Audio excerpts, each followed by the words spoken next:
All right. Good evening, everybody. My name is Rachel Jordan, and I'm the Assistant Director of Texas Health and Environment Alliance. THEA strives to protect public health and the environment from harmful exposures to historical toxic waste. Our approach uses strategic science, regulatory expertise, grassroots organizing, environmental health literacy, and media exposure to accomplish our mission. We are not the government, we are not a law firm, and we are not a water filtration company. So that's a little bit about THEA. I would like to get to know a little bit about our audience tonight. I see a couple of new faces in here, so if this is your first time attending one of our meetings, could you raise your hand for me? Higher.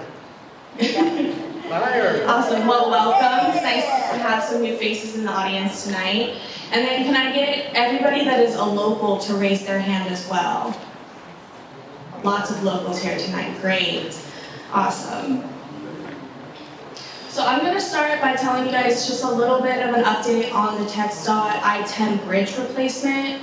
THEA recently met with the Director of Advanced Transport Planning at TxDOT Houston District, and she clarified some things for us that were a little confusing, especially given the most recent PEL study meetings that went on in this area. The recent PEL meetings addressed the expansion of I-10 on the east and the west side of the San Jacinto bridge replacement.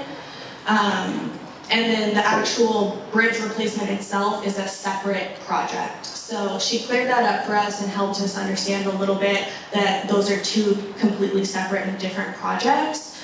And then she let us know that that bridge replacement is actually what prompted the larger PEL study, or the Planning and Environmental Linkages study. And the bridge replacement is what prompted that to look into expanding the rest of I-10 on top of the expansion of the I-10 bridge at the San Jacinto River. And then she also let us know that the bridge replacement project timeline has a start date of approximately 2030 as of right now. And we're going to continue communicating with TxDOT and getting updates from them as we can to keep on top of this project.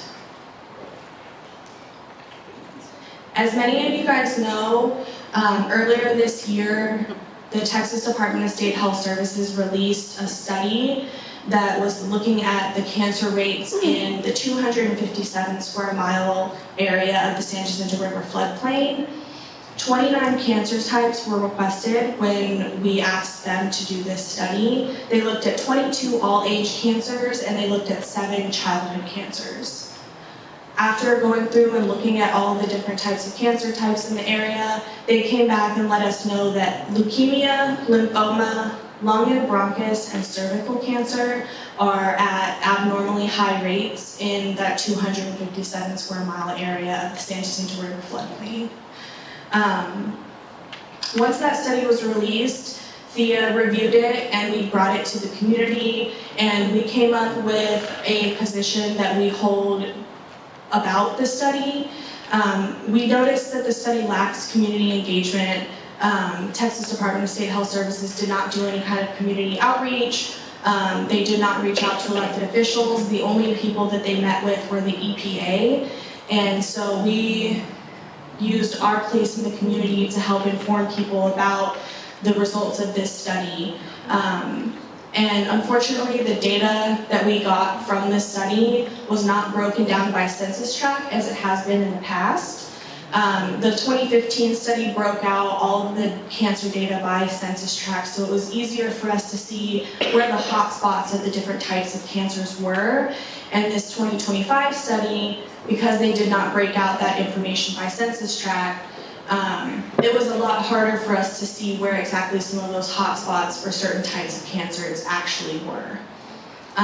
So we continue to push for information, and we're exploring the technical and statistical flaws of the study. And while we understand that this study is not perfect and there are a lot of things that could be improved, it's still very significant for these communities to know that they are in fact living in a cancer cluster. We have been sending letters and communications to Department of State Health Services, and they responded to us in May of this year and said, at this time, we do not have any additional information as it relates to your request. They still have not updated that. That is still the basis of the information that we have from the Department of State Health Services. I would like to take a second to thank our elected officials. Commissioner Tom Ramsey, Commissioner Rodney Ellis, and Congresswoman Sylvia Garcia all submitted letters to the Department of State Health Services requesting that they release that data by census tract level and requesting that they do more community engagement around this study so that more people can know about it and understand what this means for their communities and what this means for their health. And we wanted to take a second to ask the community if pushing for the census level data is still something that the community would like us to do and is still something that the community would like to see. So, does anybody want to raise their hand if that's still something that the community is interested in? Yeah? What exactly does that mean?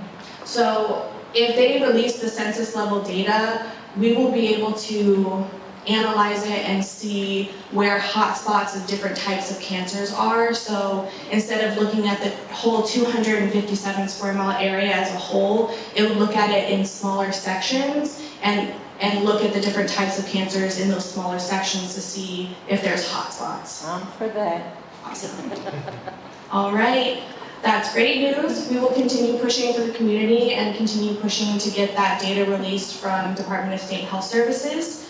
And then I'm going to go ahead and turn it over to Jackie, where she's going to talk to you guys about the most recent updates on the San Jacinto River waste pits from EPA.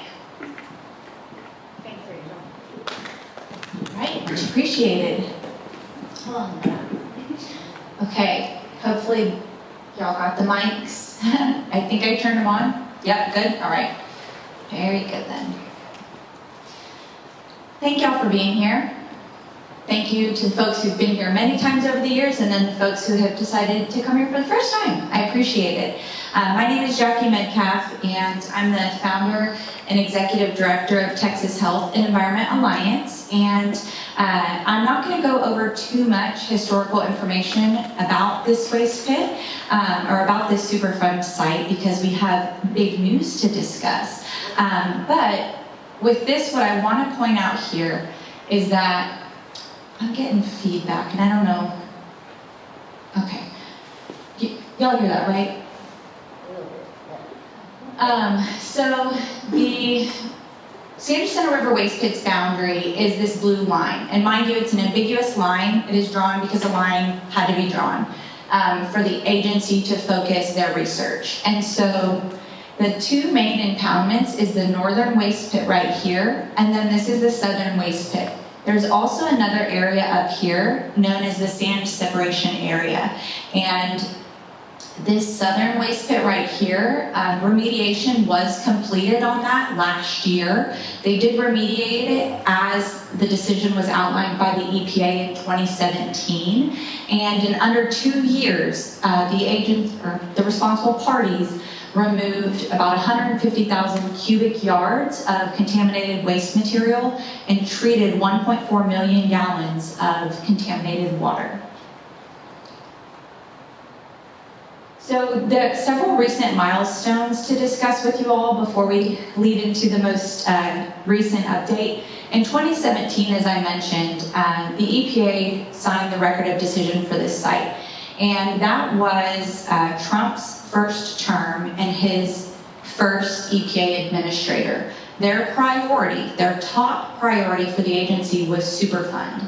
Administrator Pruitt told me that they wanted to run Superfund like an automobile assembly line and that there was way too much delay and way too much waste in the program. And so they literally went to every single Superfund site in the US and looked at what needed to be done, where it was, and how it could advance further. So after Hurricane Harvey, Administrator Pruitt came here, and I stood at the waste pits and talked with him, and he told me, I'm gonna give the community a decision that will provide them with certainty that in the next storm or the next flood, they're not going to worry if contamination from this site has flooded into their property or their home.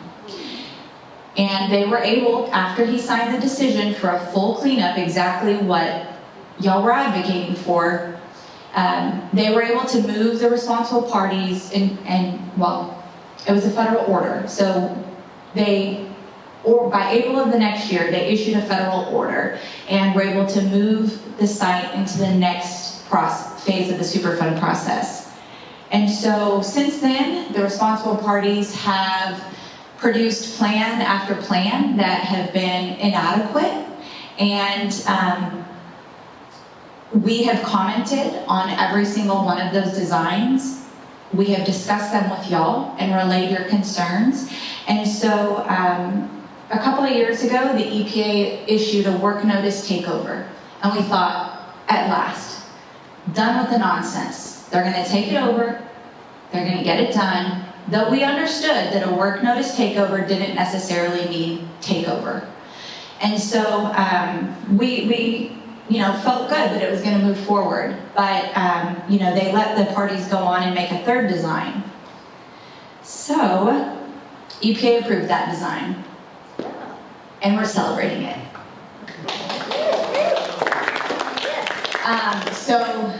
Sorry, I messed up our PowerPoint. That's why we started late. I was in a medical test earlier, and so I was doing something last minute, messed it up. Our people aren't dancing. They were supposed to be dancing, doing the Seinfeld dance. But anyway, so this is definitely a big win for the community. And this really is a huge step. Now, there are many technical components of this that we've all been advocating for. But this decision shows us that the EPA is serious about advancing this site towards cleanup, towards actual construction. We've had plan after plan, so many meetings. When are we going to see construction? That's what everybody wants to know. What are the deadlines? What are the timelines? What are the penalties? What is this actually going to look like? And over time, the responsible parties have continued to push their agendas and push back on the EPA's demands. So right now, the EPA has approved the latest 100% design for the northern waste impoundment with specific conditions. That's where I think this is going to get interesting. Some of those conditions, the polluters have blatantly told the EPA, we're not doing that. So the EPA, just made this decision, and now the legal wheels turn. It can go one of two ways from here. It can go into a consent decree, or it can go into, yet again, another federal order. How long will that take? We don't know. The EPA has every ounce of authority to move this process forward. So if the responsible parties don't say, okay, we will carry out this design and these conditions that you have set forth, then the EPA can say, we're going to force you to do it. So on the back of your agenda, we outline just very brief summaries of the 14 conditions. I won't go into them in entirety because though there are 14 conditions, there's actually 45 requirements. So we don't have time with that. If you want to dive into it with me, call me. Happy to do so. Okay. So the legal wheels are turning now. EPA's legal counsel and the parties are negotiating. The last time that a big decision was made, which was back in 2017, the EPA was able to get an order, negotiate unsuccessfully, and then have a federal order for the design of this site. That took from October to April. So I hope that the best case scenario is that they will be quick and not allow the parties to keep pushing back. It's very well known what they would like to do and what they would not like to do. And the agency knows that. So Once either a consent decree is reached or a unilateral administrative order is issued, the responsible parties will onboard contractors. Every one of the requirements and conditions in this approval will be approved by the EPA. So there's much more ahead. But I'm told that this is the best way to move it towards construction. And right, the number one goal would be, they're kind of parallel, right? You know, we want it out of there, right? But we want it out of there safely. And all of it to be taken out of there, right? You know, we want to make sure that there's adequate plans in place for floods and storm scenarios and what happens if a barge strikes something. You know, there has to be adequate plans in place. And some of those are in these requirements.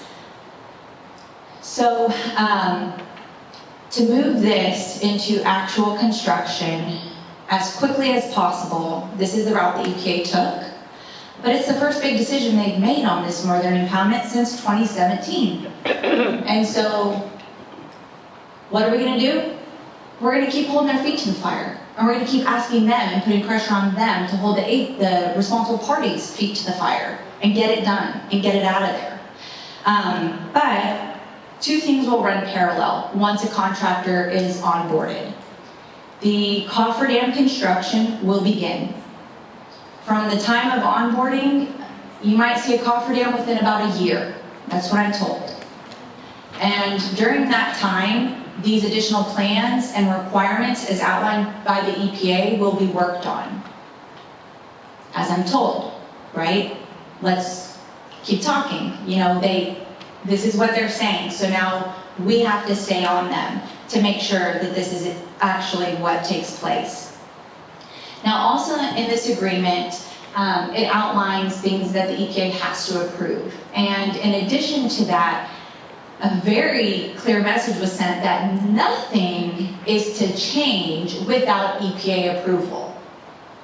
Many in this community have worried that corners might be cut. You know, okay, well, EPA, you approved this on paper, but what's actually going to happen out there in the river? EPA personnel will be on site during this project. They have told us that. And if there is any kind of variation, it's going to have to be approved by the agency. So in many ways, the last 10, 15 years of all of us getting together here, used to be every month or twice a month, you know. The 10, 15 years that we've all been pushing for the cleanup of this site, this is a huge victory, but in some ways, I truly feel like our work is just getting started. You know, everything until now has been important, but now seeing that the actual construction is done with integrity and effectively is so important. So let's talk about that. So this is the schematic here showing you all the different phases of removal of the waste. So the plan is to build a double wall cofferdam, and then they're going to remove the temporary cap material in sections and excavate in sections. And I had this map printed here because it shows a little bit of a different picture. So this one here, you'll notice there's a few rectangles on that northern pit that you don't see up here. And so that's indicating that there's going to be storage area for stockpile, right? If they're out there and they have that pit opened up within the cofferdam and a hurricane is in the Gulf, they have material right there to cover it up. And that site is way more protected than it is at this very moment. And so another rectangle on there represents the water treatment facility. That's going to be a huge part of this project. Not only are they going to have to pump the water that is within that cofferdam when they isolate it, as they remove that waste material, the groundwater and the river water it's all going to be coming up and coming into there. And so water treatment will be a huge part of this. And just like we saw at the southern site, as the different areas advance, these systems here will migrate. They'll migrate to the different portions that are still above water.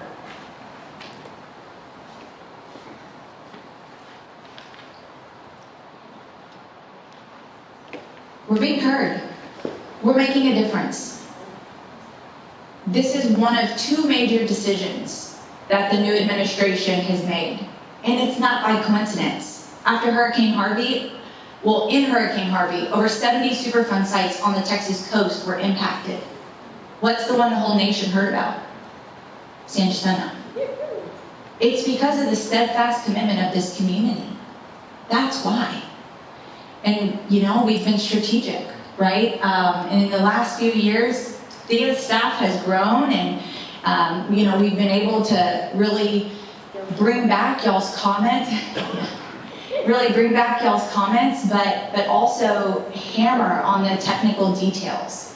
We have submitted extensive technical comments to the EPA and worked very strategically from right here in the community all the way to DC. And in the last 2 months, I've talked face to face with Scott Mason, Region 6 EPA Administrator. He was very interested in this site, knew all about it. I was surprised. Sometimes people at the top don't know about it. He could talk most of the things about it. And so talked with him, talked with the head of TCEQ, it's a woman. I met with her as well and spoke to her, talked with, almost as high up as you could go in DC.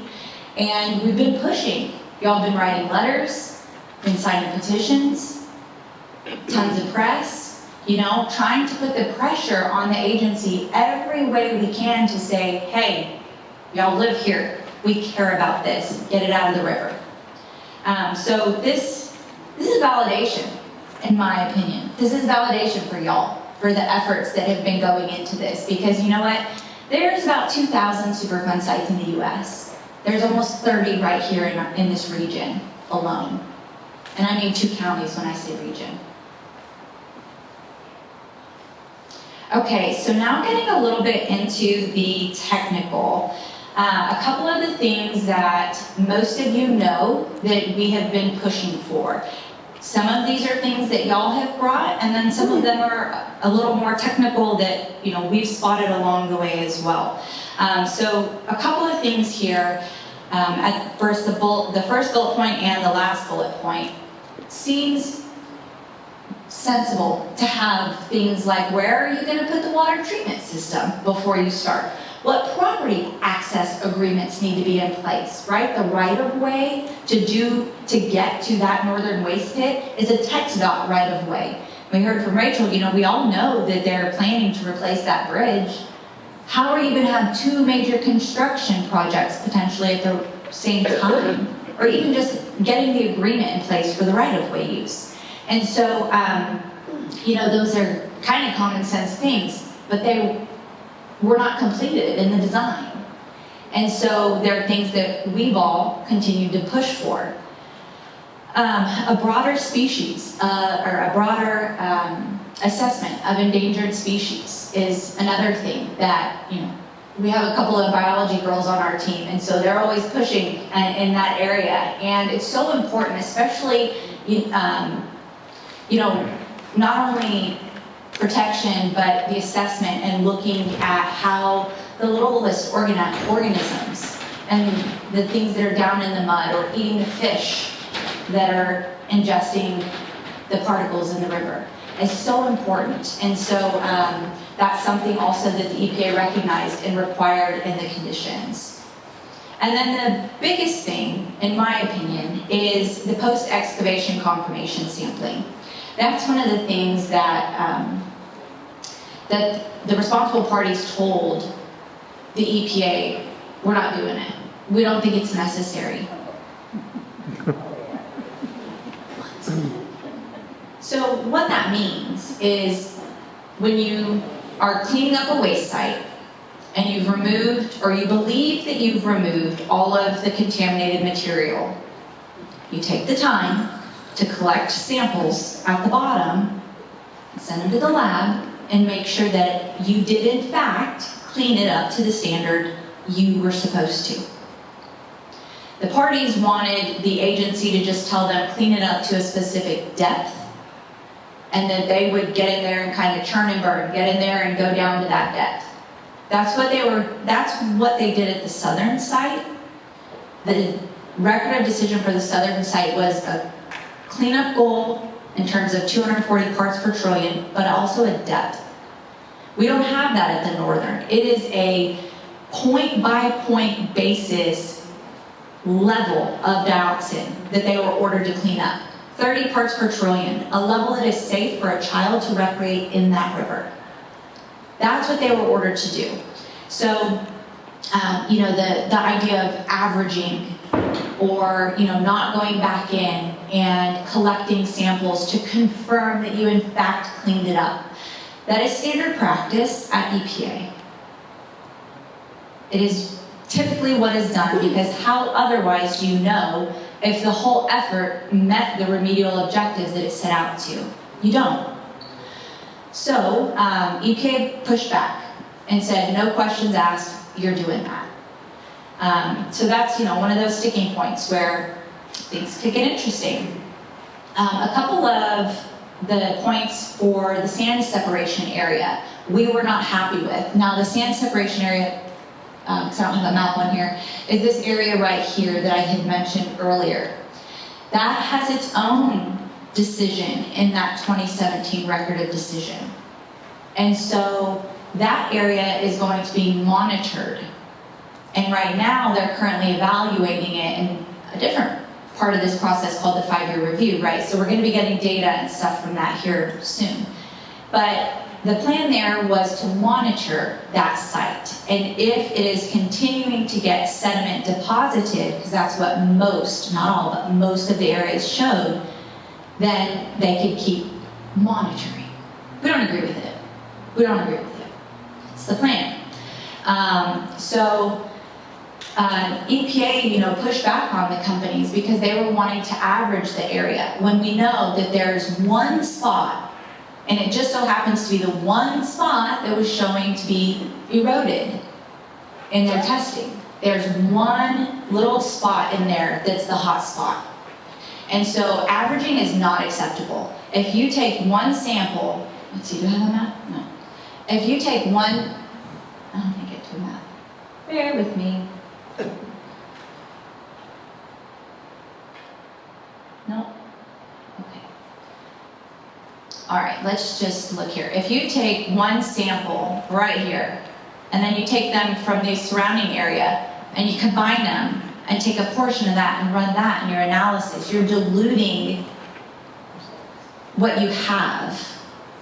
And so it's not acceptable. And so the EPA pushed back and said, no, you are going to do a point-by-point analysis. And for a while, we were pushing and saying, hey, EPA, what about the sand separation area? It was kind of like nobody was talking about it, and we kept bringing it back up and bringing it back up. And so the EPA, in their conditions, required this for the sand separation area. One thing I'll say that we kept bringing up and weren't getting addressed, really, to the extent that we would like, is PCBs. There are PCBs at the site, and PCBs, unlike dioxin, have a very hard stop hazardous waste designation.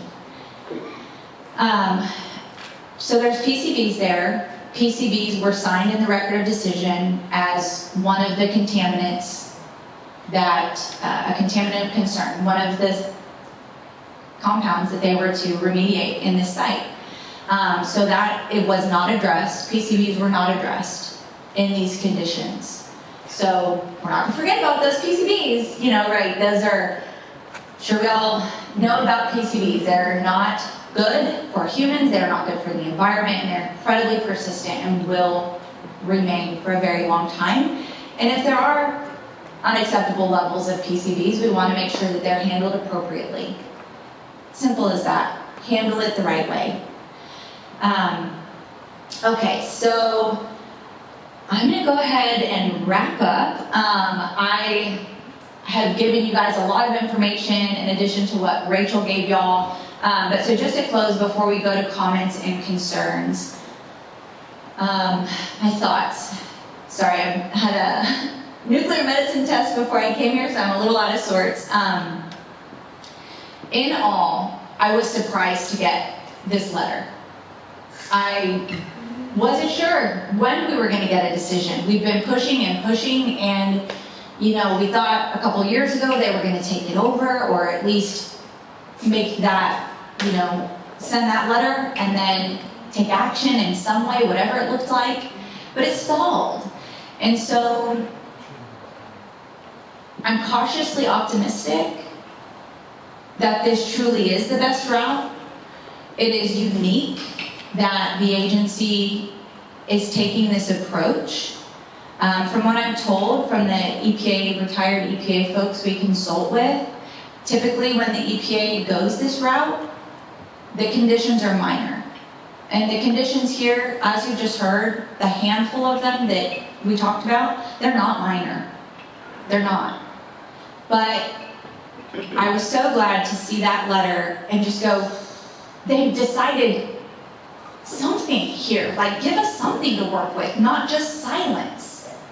And so we were actually supposed to meet with the EPA a couple of months ago, or about a month ago actually, and 3 days before they canceled.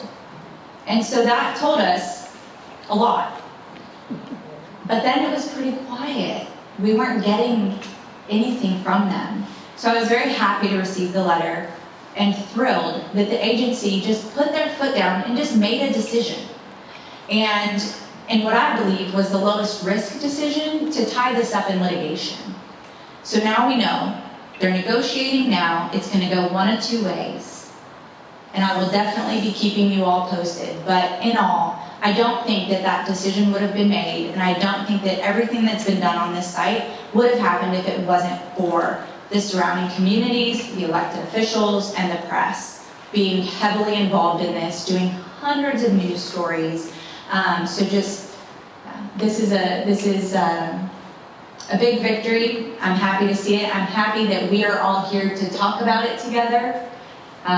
So yeah, let's take this as a win.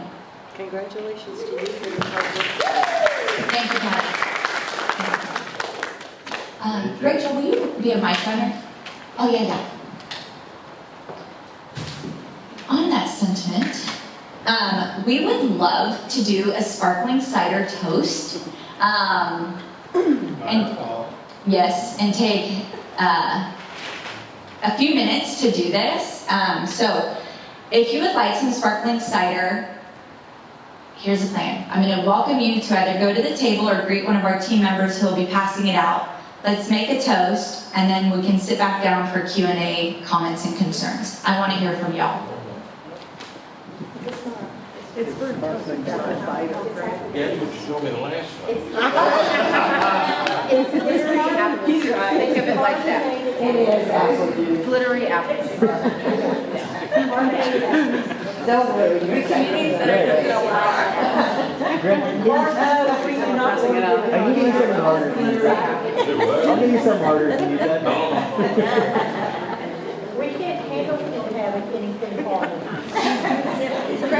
It might slow him down a little bit, I don't know. Don't trust her. Oh, my. Sparkling cider. It's carbonated. Okay, ways to drink it for the toast. Otherwise, we're going to have to refill. Everybody got some? Yeah, right. Right?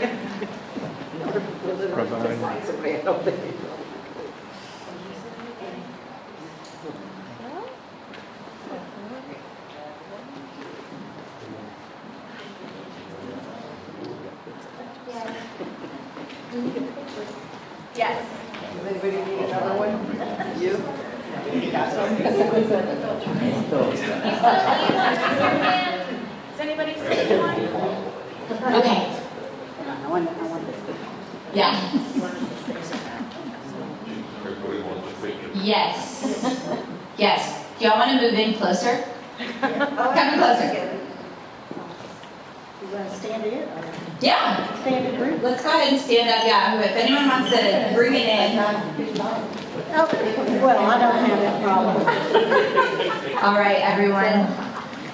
The war continues, but a battle is won. Neither does Sarah. Cheers. Cheers. Congratulations. I would say thank you. Congratulations. Thank you.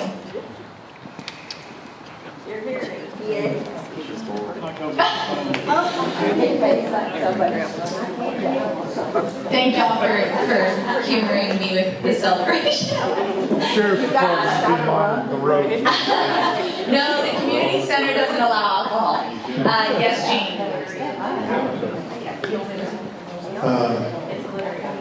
I would like to thank Jackie for what she's done for us. Amen.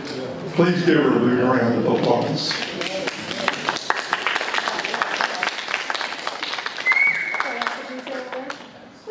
Well, praise the Lord. We finally have a plan. I don't know how many people have died in our community while they were stalling to make this plan. I mentioned before I was a professional project manager. You know, we live and die by the schedule when we do projects. A lot of you people who worked in around the industries and stuff, you know about schedules. You're all expected to keep the schedule. You know, it took these guys almost 10 years to develop a plan while we were dying. You know, how many more people in this room and community are going to die while they execute it? You know, they need to have a schedule. It needs to have milestones and severe penalties when they don't make those milestones. Otherwise, many of us here will be dead before they ever finish this. I mentioned earlier we got a representative from our Representative Briscoe Kane here tonight. You know, I had asked the EPA, you know, when the EPA was here a few months ago when they announced the cancer cluster, I invited Lee Zeldin, the head of the EPA, to come stay at my house and drink my water. I haven't seen him yet. You know, it's not personal. It's personal. You know, this has been going on a long time. And a lot of us are dying. It's time for them to do something. And it's time for them to do it in a schedule that's going to cost them money. Because that's all they understand is money. That's why they were stalling. Because this is going to cost them money to clean it up. Yeah. Well, thank y'all. And thank you, Jay.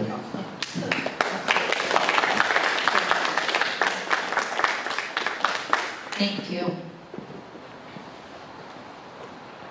Questions, comments? Can we trade off that muscle thing for something else? I mean, look what happened to California just because of a smell. What are you talking about? Mussel?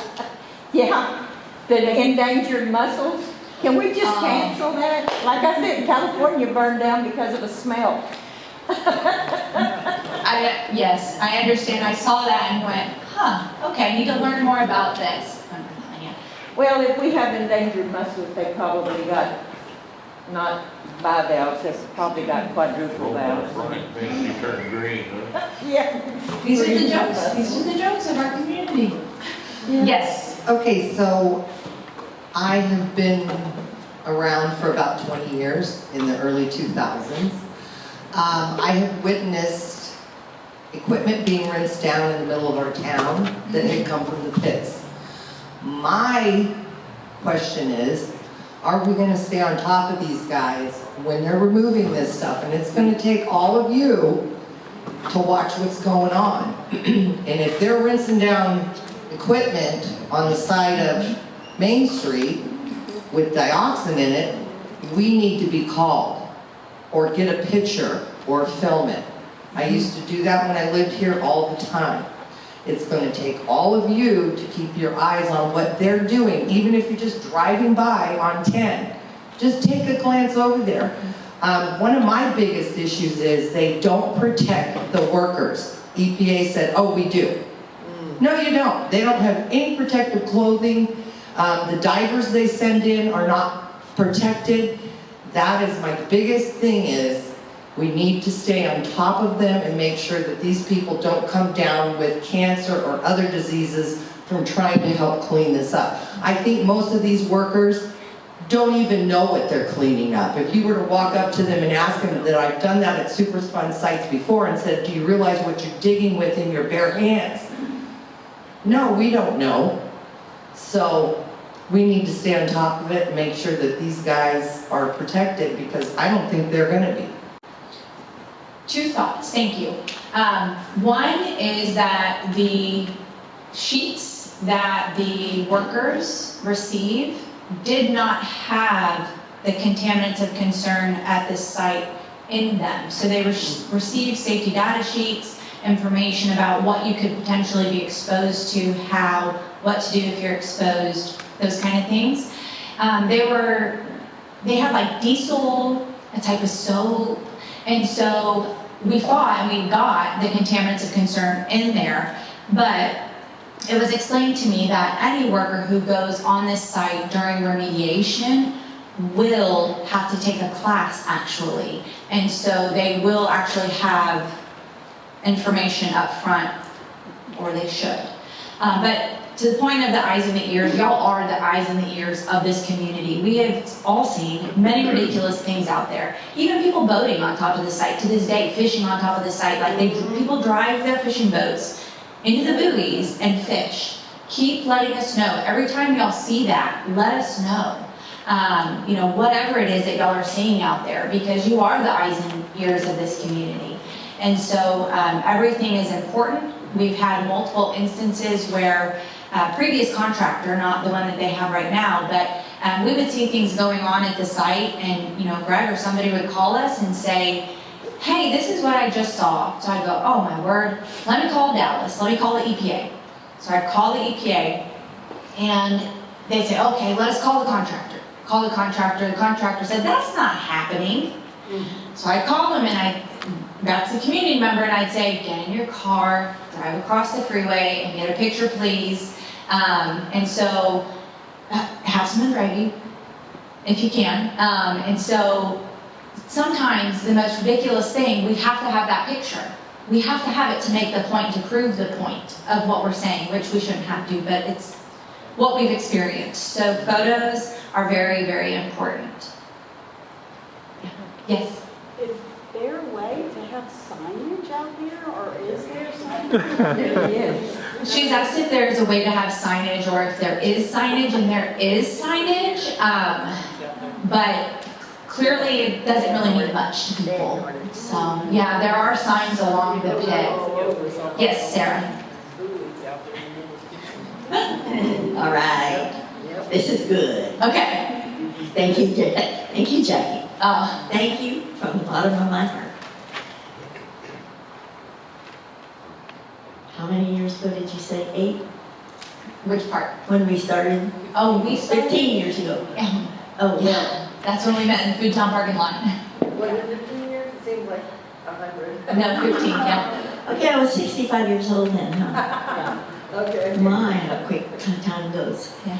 And then it's going to do, I'm going to, for the ending of this thing, I'm going to have to live to be a little over 100. Oh. So, We would like for you to. and I plan on doing that because I want to see the end. Because we started together, pretty much. And this is finally coming around. Now, we just have to keep their noses to the grindstone. And we have to do our due diligence, keeping an eye on things, and spreading the word to everybody that, hey, pay attention, look what's going on down there. There are people in this community that still don't know about the bridge going to be built. I mean, duh. No. Anyway, and so they don't know about pits, duh. And it kind of makes you feel like, oh, all our work's for nothing. But no, it's not, and it's going, and it will be done. Thank you, Sarah. Thank you. I want to add to Sarah and Jeanette's story. So when I first moved here, my family got very ill, so I started walking doors. And lo and behold, I found a lot of very ill people. And was it Ed Emmett that told us look for the San Jacinto River Coalition? And we were like, well, where do we find the coalition? We have no idea. Well, lo and behold, one day, Sarah and Jeanette are sitting in a tent. It's probably 100 degrees out there in the parking lot at Food Town. And I go by and I see, oh, San Jacinto River Coalition. So I pull in and they said, how can we help you? And I said, my family's dying, my friends are dying, my neighbors are dying. What the hell is going on?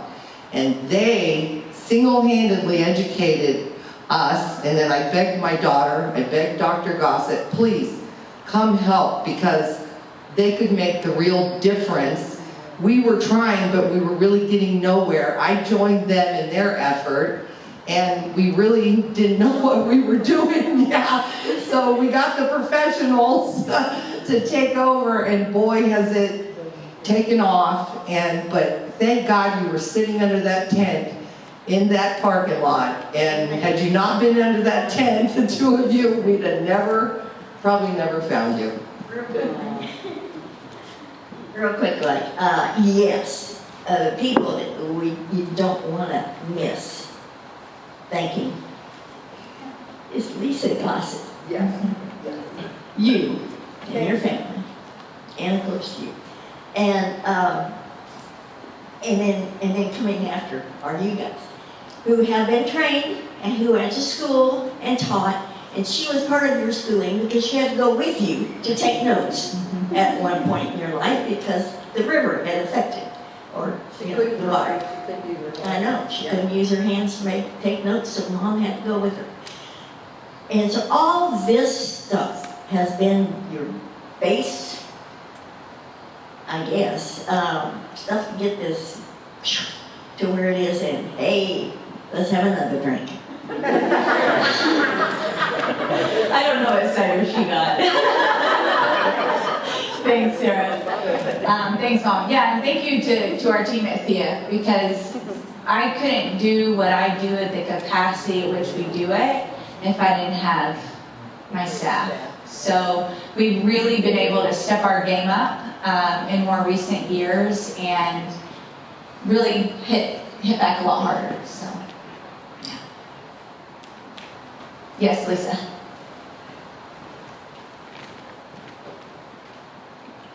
So I just want to continue with the thank yous. Of course, Jackie has done a wonderful job of keeping the community informed. And I think it's critical that she, for many years, was a member of this community, as most of you are. I also want to thank the community, because Jackie's not doing this alone. As you heard, she needs your eyes and ears. And this isn't done yet. And so, while it's been a too slow process, it is getting done.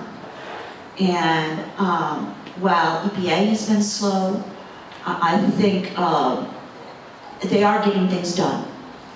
It's the responsible parties that have been trying to drag this as slow as possible.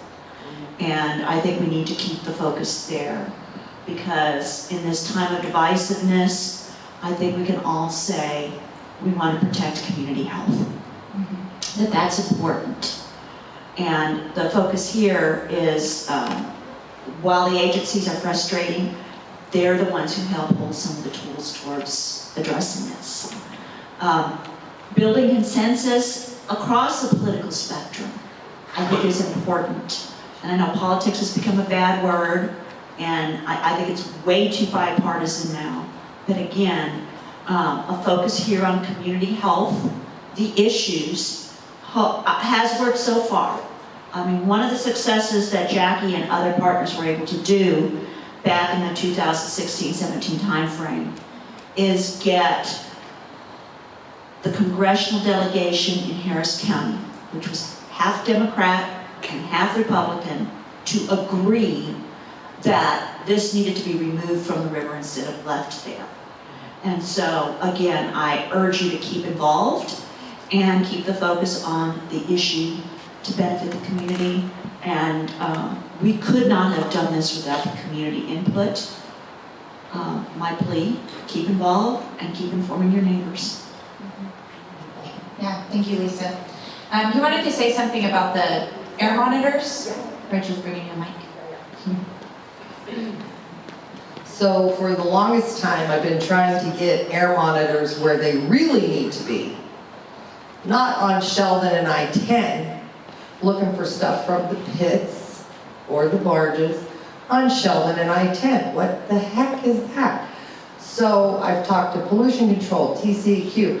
TCEQ shot me to Dallas. TCEQ said, well, we don't just do air monitors for anybody. I said, well, we're not anybody. We're not just anybody. We know what we're doing. We know where they need to be. Why isn't there one on the peninsula? Why isn't there one right across the river from the pits in key places that they need to be?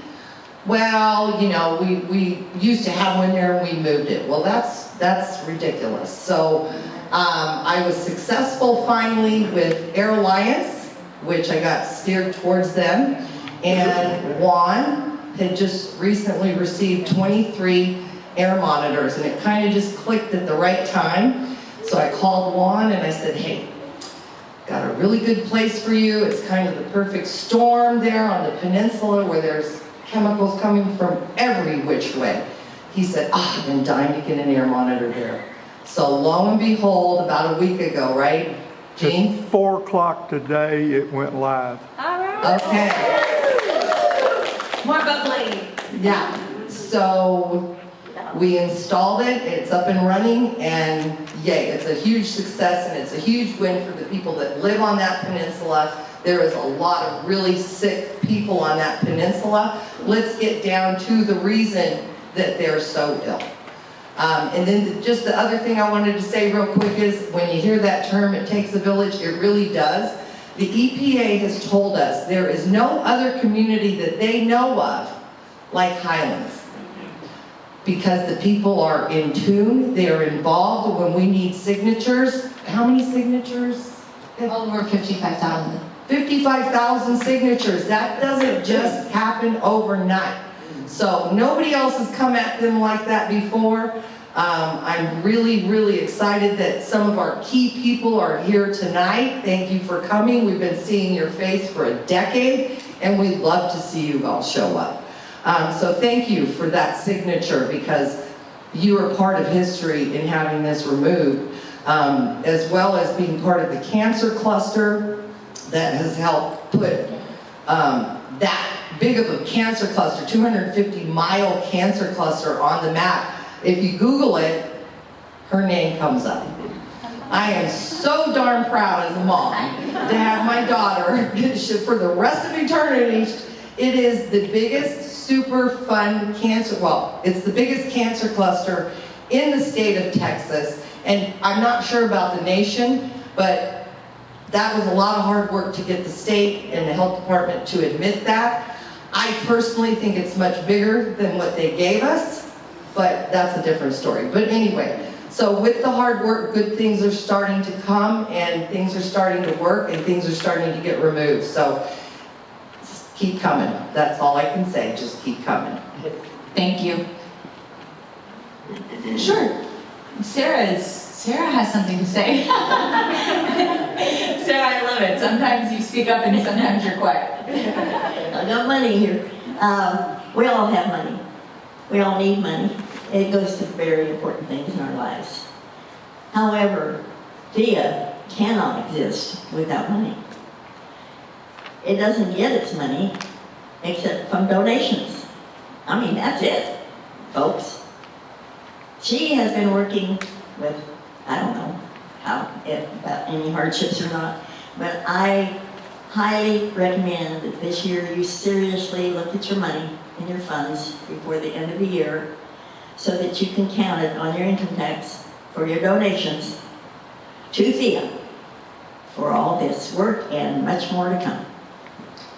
Thank you, Sarah. And on that note, I will say that one of the things that is really nice is that we are funded by the public and foundations that truly care about getting things like this solved. And it doesn't tie our hands. As long as it's true and factual, we're good. And so, yeah, I really appreciate that. Yes?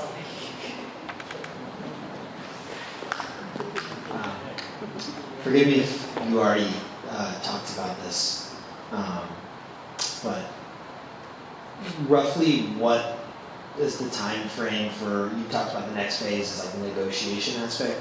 Is there a defined timeline for that? And if, I guess if there's not, you have familiarity of how those things can go? Yes.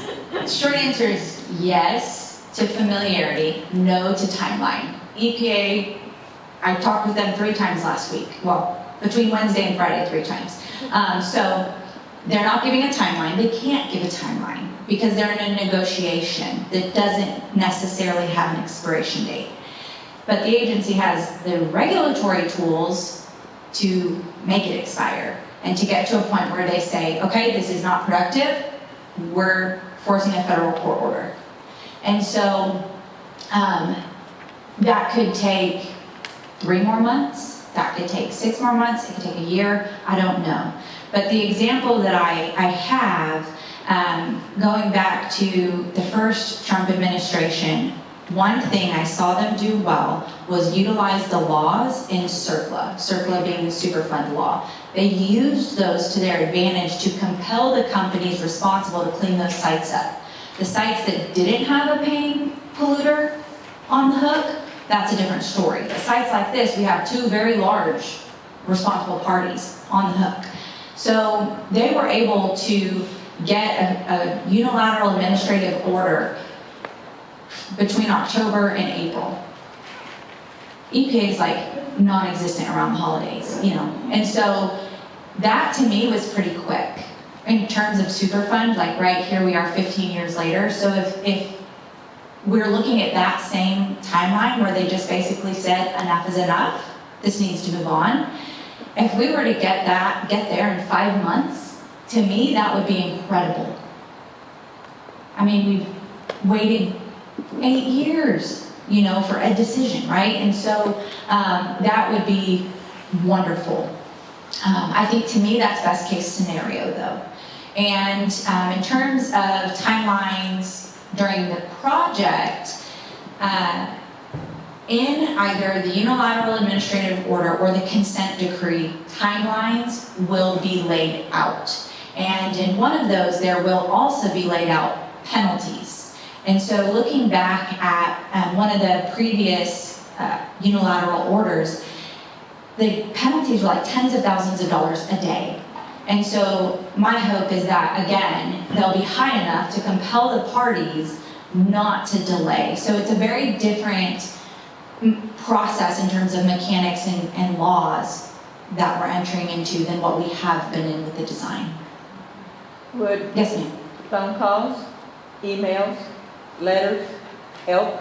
Absolutely. To whom? Yeah, We great. have a list of contacts. Yes, great question. He actually didn't put that on the agenda tonight. We often do. But yes, absolutely. How about this? I will commit to one of my team members to send all of you who signed in tonight. So if you didn't sign in with your email address, please do so. We'll send y'all the contacts at the EPA. And of course, your elected officials too, right? So your local commissioners, thank you for being here on behalf of Commissioner Ramsey.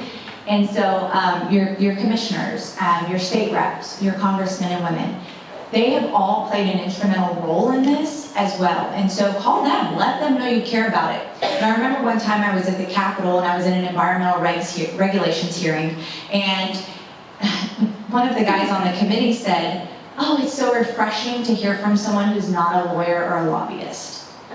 And that just stuck with me, right? Like, the agency people, or the polluters, have all the money to have the lobbyists, the lawyers, these big machines constantly at the agencies and elected officials. We have people power, and it matters. Yeah. Y'all's voice matters. That call, it matters, trust me. The congressman gets 5 phone calls, especially like 5 phone calls in a day or a week about one topic. Just 5 phone calls is really gonna matter. So we'll follow up with an email for sure. And then I was just gonna, I know that, so you say your name is Gene? Yeah. Gene gave a great speech talking about a lot of the people who are not here, who either were coming to meetings before or just have been affected by this.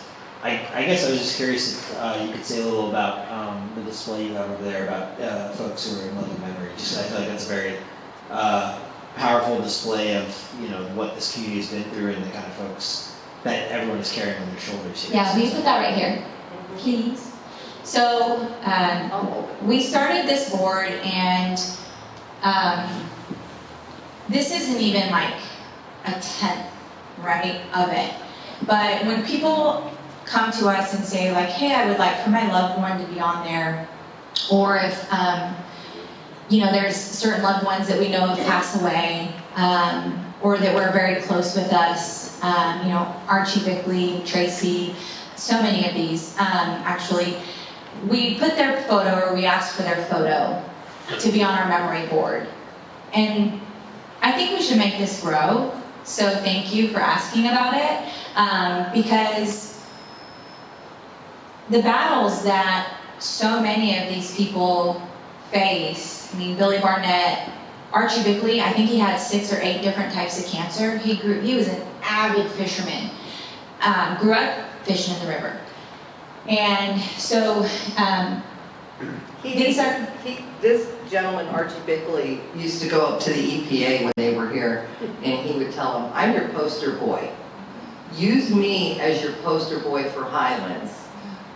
He was a force to be reckoned. I'm sure most of you knew Archie. He was always marching in the street, collecting money for the Shriners Hospital. He was quite a force in this town. And his wife had died of cancer.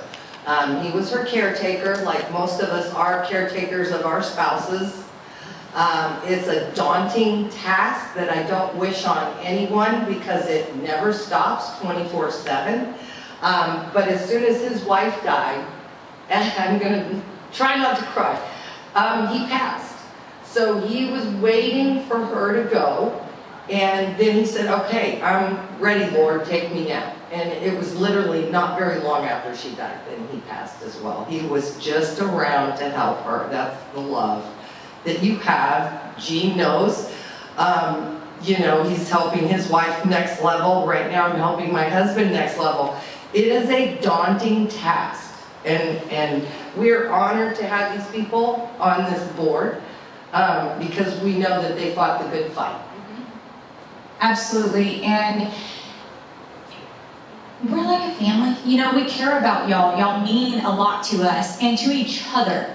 And so one year, this was the most funerals that I recall having in a year. We had like 5 funerals, and I just felt like it was funeral after funeral. I mean, young people too, multiple young people, just stories that just shouldn't be real stories. And so we created this because we wanted some way for people to be remembered, and for spouses or family still here to see that their loved ones are not forgotten and are cared about. And so I'll just read this here. We put, in memory of family and friends we have lost too soon. Prayers or thoughts of sympathy and healing as we carry on our lives without them, and the hopes of a better tomorrow as we continue our journey here. so if you have any pictures, feel free to add them to our board, please. Yeah, thank you. Yes, Carolyn.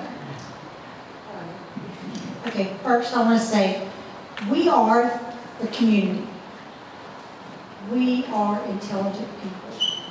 But it takes someone like you and Lisa and Sarah to put together the group of people who can disseminate the information,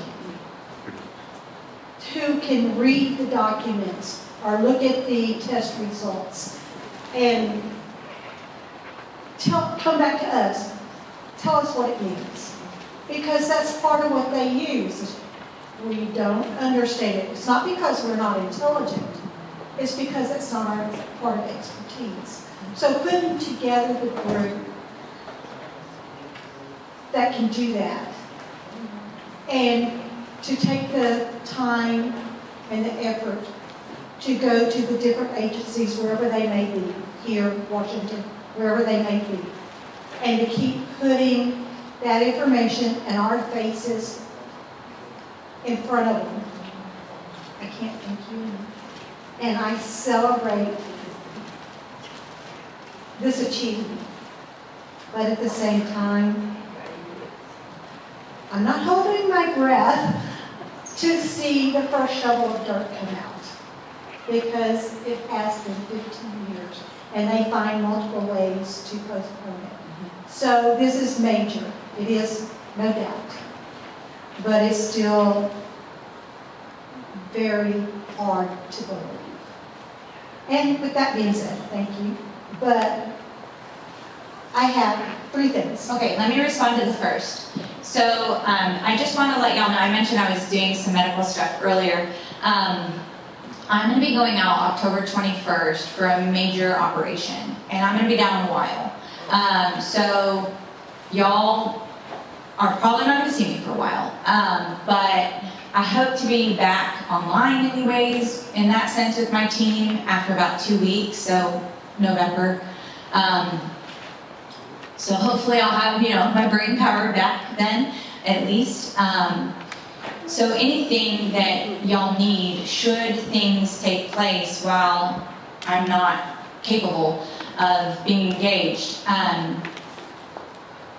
Thea is in a great position. We have the best team we've ever had, so lean on them, please. And I have a lot of ideas. So I won't say them out loud right now because they're tactics, and it's like, different ways you'll show up if things go certain ways. And so I just have a lot of ideas of how we can get creative, right? Because we should be taken seriously. The community should be taken seriously for so many reasons.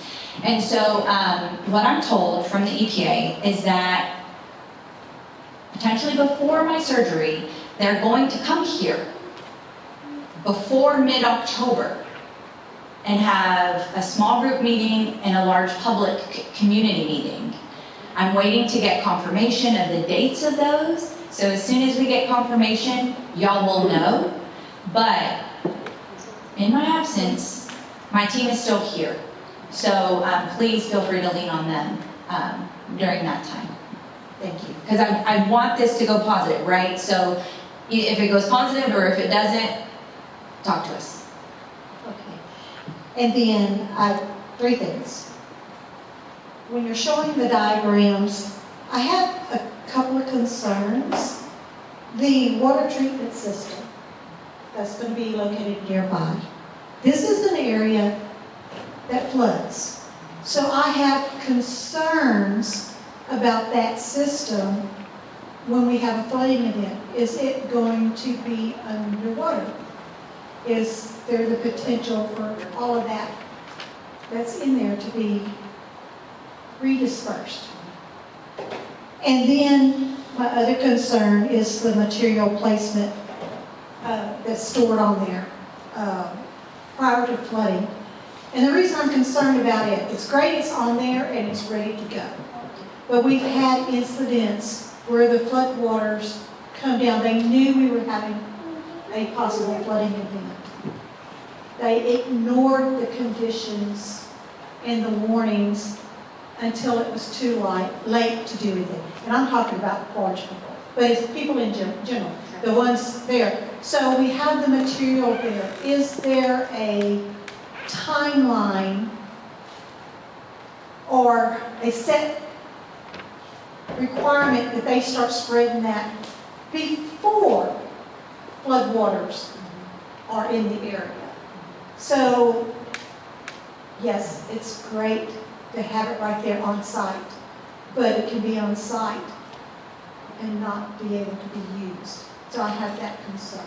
Agree. I hear you. And let me give you my thoughts on those two before you go on. I don't want to forget. So regarding potential flooding and equipment on site, we expressed the concerns for that previously to the EPA. And we were told that anything that would be on site, say, for example, to run any of the operations like the pump, the treatment systems, that all of that will be movable. Even the units that the EPA and the workers will be in, or that they'll go in, everything will be movable. So they will be able to demobilize everything needed from that site. And there is actually a role, and it is very clearly defined in the design. There is actually a role for a person who basically all they're doing is watching the weather and watching, on more of like a meteorologist level, watching the conditions, not just right here, but all around. And I'm not sure if in the design there is like a window of like, here's your cutoff. There might be, so we can look into that and let you know. But I was actually surprised when I read about this, like there's like a designated weatherman job as part of this. And also to that is, how long does it take to do the breakdown and get it out of there? Yeah, Because right. that, you can start it at a certain time, but if it takes longer than what you think it will take, Yeah, you'll we still don't be know what behind. the setup is, though. We don't know. Is it gonna be on wheels? Is it water treatment on wheels? Is it a tank? What is, we don't know. If we knew, then we could know what's more questions to ask. Right, I mean, this is just Yeah, I I'm thinking about that, in the area that we live in, things happen rapidly. Yeah. And people make decisions slowly. And So that's one of my concerns. Yeah. And the weather position will be watching, another thing they're watching is all of the flood gauges, but across the region.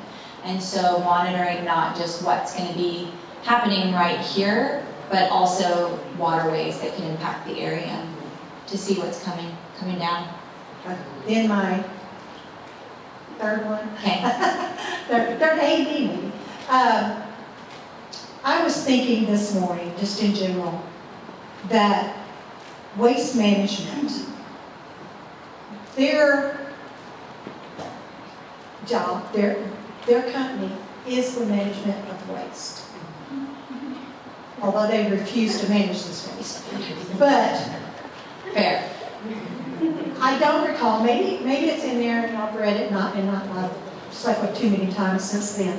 But when the waste is removed out of here and taken to a facility, I have concerns. Is it going to be a waste management facility or one of their subsidiaries or one of their buddies? And especially when you consider that they have fought hard and dear to declassify it. I have concerns that wherever it goes to, they will not take proper actions. They will jimmy papers, sort of like what we saw on the test results, because it was their third-party person doing it, the one paying them. So I have concerns about where it's going and who's managing it once. Are they going to be in charge of it? And if they are, what kind of guarantee does the receiving community have that it will not then be an issue there? Or that it's transported properly from here? Like I said, the third party that they hired to do the testing, then they had them hide some of the results. So even when they do the, what did you call it? The testing after they've done the cleanup, that we have proof that those are, you know, if they're paying the third party, and we know that they've already manipulated results, what confidence would we have that the cleanup is actually cleaned up? Mm-hmm. No, I understand, absolutely. Many people have that concern. Lisa's been raising her hand. Do you want to respond? Or? Yes. Okay, go take Lisa the mic. I definitely have thoughts, but I'll let Lisa respond and then maybe fill in from there. So for those who don't know me, I am on THEA's board, and I also chair the environmental management program at a local university. So I have experience in waste management. And I understand those concerns. You certainly don't want to just move it from one community to another. When you deal with life, you often are left with zero perfect solutions. Unfortunately, that's just the way life frequently is. It is what are our relative risks and what are the choices available to us. Right now we have this waste in the middle of a dynamic river where it is eroding. Anytime that cover gets compromised, it was historically eroding, and at that location in the water, it creates much more risk, from my perspective, than putting it into a permitted, licensed landfill. And at this point, it needs to go into a landfill that has a liner, that's been permitted, that's being monitored. Now, can we have 100% guarantees it's never going to impact anybody ever again, any place on planet Earth? I mean, where can you get that kind of guarantee on this planet? But I see that as a much better alternative than leaving it where it is, where it can escape into a water system and go who knows where downstream to continue to impact the fish and the water supply.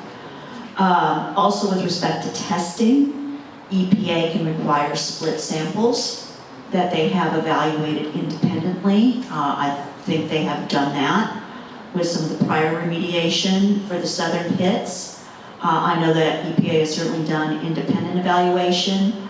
As some of you know, the cover has been compromised in the past. So it's a concern. And the response to the community is to keep asking those questions for accountability. And so, Caroline, I appreciate your comments, and yes, that's a role that you all need to keep playing. And commenting again on the memory board, I've been involved in this since 2012, and I was familiar in my practice of environmental law with some of the players involved here years before that. So when I heard about this, I was intrigued, which kind of brought me in. But I have also seen the suffering in the community. I have known faces like Archie and others who have shown up at meetings, who cared, who've really made an impact. And so, yes, the community is key to this. And I appreciate all that you have brought to this. And hopefully we can keep working together with VIA and this community and other communities as teams to work toward protection of community health. So I'm going to challenge you. Either send me a copy of your agenda, or if you will bullet your points, and that way we just make sure when we go into these meetings with EPA, when we have these phone calls with EPA, that not only are they hearing it when they come here every so often, but that we're able to keep that on repeat, because that is one of the more long-term type things, right?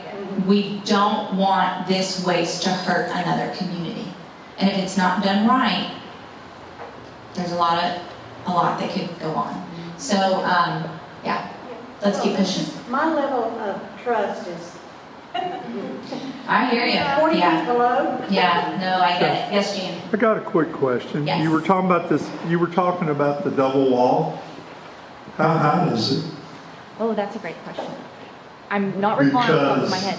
8 feet, I think. above maximum storm surge, I think. Is that as 9? high as the bridge? Because I've seen water to the bottom of the bridge since I've lived here. Yeah. 9 feet would not be to the bottom of the bridge. Oh, I It'd be know, close, and that's the not- reason I'm saying yeah, that. not Yeah, really no, there. It would get over toppled. Yeah, no, they understand that it very well could get over toppled. And in a weather event where the water were to say be higher than the current bridge, for the hydrostatic, dynamics, it might actually be better to have that pressure of water flooded down in there. But, maybe, yeah, there's a lot to consider there, because then how do people, things know what's under the water? Yeah. Well, that's why they're remediation experts, and we've got all the questions. They haven't told us anything yet. I'm under the impression that dioxins and PCBs cannot be removed. You mentioned something to the effect of so many parts per million. Are we diluting it? Is that what we're doing? What are we doing? Yeah, so the chemicals actually tend to bind to sediment, but it was original paper whole waste that went in there, and so that can absolutely be removed. It cannot be fully incinerated, so it cannot be fully burned to break down the molecule, but it can absolutely be physically removed. It can be removed, but it can't be, you can't neutralize it. Correct. That's what I'm trying to say. 100, yes. So you're talking about getting it down to so many parts per million or whatever? No. That's dilution, right? No. So they will clean up and remove, no dilution, like physical removal of the waste that's in the pits until they get to a depth where the level is 30 parts per trillion. And then that's the single full stop concentration. Okay, so if the chemicals have settled down that far and it's 30 parts per trillion at a higher level than what they think at first, they can stop there? No, so they've done deep core sampling, and in some areas they're going to 30 feet. Okay. So some areas they are not going as deep because the deeper cores for several feet below have shown to be okay. And then when they're doing the remediation, there is a protocol of you have to have, if you believe once you've gotten to the depth that is known to be below 30 parts per trillion, you have to then over excavate by a foot or a half a foot. There's a specific standard in there, and then also the testing protocol as well that follows to go a little bit below and make sure. Okay, that's a little more information for me then, thank you. Yeah, absolutely. That helps. I wanted to go back to the flooding. I know you mentioned that the meteorologists, that y'all are going to be getting information from them, but what if their information is accurate? Like, would y'all have a quick safety thing to happen to either help guide us through the flooding or anything like that, especially with the dome, being so high? Great question. So I think that where that takes my mind is that we ought to be talking to Harris County Flood Control District and Harris County Emergency Response folks to make sure that when construction starts, that we have key contacts in place so that when we're hearing from the community or whatever, we have direct people we can go to outside of the person reporting to the EPA. So would there be a meeting with them involved and us, or is it just going to be held within y'all? Because y'all talk about flooding and my brain just automatically switches to the, the previous flooding we had. We're very limited on where we're able to go. Sure. So, would we be involved, would the community be involved with those types of decisions and plans, or is it just going to be, y'all? No, the community absolutely has a seat at the table, but so what kind of decision? Can you give me an example? Well, so kind of last minute, we have 5 minutes to let everybody know before any type of disaster happens. Kind of something like that. I can't think it through right now, but. So I don't see there being Now, can't think of everything, but I can't, this isn't like a hill country type scenario. So I don't foresee it being a scenario where we could forecast an emergency. We could forecast a meteorological, weather event and prepare and respond. And so, yes, we definitely relay information to the community regularly, through email, phone calls, social media. Okay, thank you. Yeah, and one of the important roles that our organization plays is being a vehicle between the EPA and the community, to ensure that there's two-way communication going on and to make sure that the community's concerns are heard. So y'all's concerns and wondering how you will be notified is very important. At the end of the day, it is the EPA that makes those decisions, not us. We're a nonprofit community-based group. So it is the EPA that will make those decisions. And then hopefully getting the word out to the community or using us as that vehicle. On that map, right there, you have the map, drawing, down there on the left. What is that? Is that just a road level for the trucks to get in and out? If the wall's gonna be 10 feet high, is that going over the top of the wall, or is that gonna be cut out? Yeah, so they're gonna build a temporary access part right there. I mean, if it's wide open, it don't matter if the thing's 10 feet tall or not, because that's only about 3 feet high. Mm-hmm. So, That's building up to bring vehicles in. huh? It is building it up right there to bring vehicles in. Drive over the top of the wall. That's my impression. It looks like the outside wall is to prevent the water from the river to coming into the pit again. And the inside wall is just a containment area. The outside walls keep the barges from hitting the inside. Well, that could be too. No, the barge items are going to be a bit further out. So those are actually not on this map here. Okay, Carolyn, and then we're going to wrap up because we got to be out of here by 8. And y'all are probably tired of sitting.